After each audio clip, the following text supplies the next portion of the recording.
Bonsoir et bienvenue dans Une minute, un livre. Je vous parle ce soir de cet ouvrage, Cindy 16, de Louis-Daniel Gaudin, aux éditions La Peuplade 2025. Et je remercie sincèrement Camille pour l'envoi. Alors avec Cindy 16, Louis-Daniel Gaudin, un livre, un texte introspectif où la mémoire devient finalement une matière première. Une mémoire d'ailleurs qu'il annonce d'emblée assez fragile, assez mouvante, traversée aussi par le doute. En tout cas, c'est un écrit honnête dès le début et il écrit depuis finalement aujourd'hui en revisitant finalement celui qu'il était à 17-18 ans.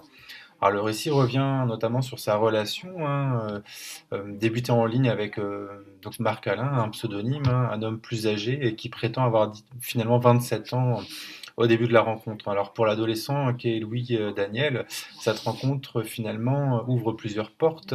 Et bien celle d'une relation amoureuse, de première relation amoureuse, en tout cas du moins dans sa représentation, celle aussi de l'acceptation progressive de son homosexualité, les premiers désirs, les premières sensations, les premières découvertes, les premiers coming out, voilà, les premiers dévoilements auprès de sa famille.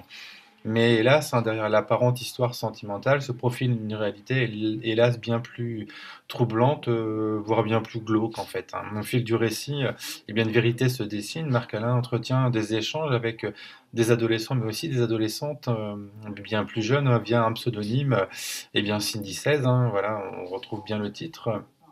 Cindy 16, une jeune ado de 16 ans. Donc la découverte de ce profil d'ailleurs par Louis Daniel agit comme un signal d'alarme et là, sans pour autant provoquer une rupture immédiate, le doute s'installe, reste en suspens, peut-être du déni, mais rien n'est certain. Alors la relation entre d'ailleurs les deux hommes demeure en grande partie également distante sur le plan physique.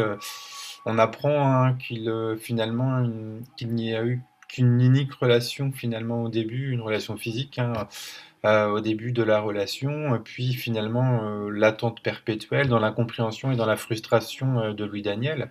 Et d'ailleurs, ces élans sont souvent renvoyés à de l'impatience, à une obsession sexuelle quand, bien évidemment, au bout d'un moment, il a aussi quelques aventures, on va dire, extra-conjugales, et progressivement, un décalage se fait sentir. Alors ce décalage prendra avec le recul une dimension et donc bien plus sombre et donc de nouveau bien plus glauque. En effet, à 17 ou 18 ans, Louis Daniel n'était finalement déjà plus dans la tranche d'âge qui intéressait réellement Marc Alain, un homme qualifié dans l'ouvrage de pédophile, un terme que je reprends mais que je préfère préciser comme pédocriminel pour souligner la dimension criminelle des actes évoqués. Alors l'écriture adopte souvent d'ailleurs le pronom on comme peut-être pour instaurer une distance entre l'adulte d'aujourd'hui finalement et l'adolescent d'hier, parce qu'on est vraiment encore une fois sur ces va-et-vient, avec un texte qui navigue entre ces temporalités, qui interroge les silences, les situations, peut-être des angles morts, des rationalisations aussi, et parfois en cours de construction aussi.